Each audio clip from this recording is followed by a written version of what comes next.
Hello everyone, welcome back to our channel. So this guide will help you fix issues with downloading games or apps from the Google Play Store. It can be frustrating when you can't download apps, and this video offers several solutions to resolve the problem.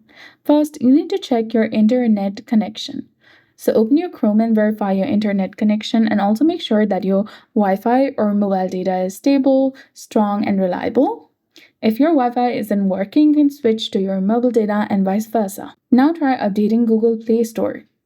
Open Play Store, tap on your profile picture icon in the top right corner of your screen. From the menu that appears, you need to scroll down and go to Settings. Now find About option and open it. From here, you'll get the option of Update Play Store, which is highlighted in blue color.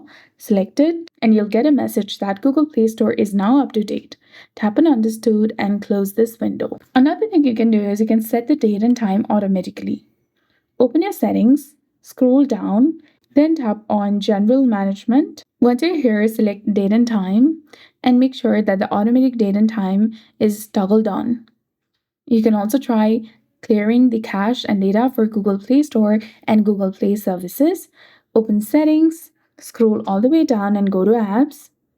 Now from here, you need to simply search for a Play Store application. Select it. Now scroll down and tap on Storage, click on Clear Cache and also select Clear Data. Come back, try for stopping this application and re-enable it again. And choose your settings to reopen the Play Store. You may see a Welcome to the Play Store message and tap on Get Started. Hopefully you can now download games and apps. I hope you found this video helpful. If you did, please like, share and subscribe. Thanks for watching. We'll see you again in the next one.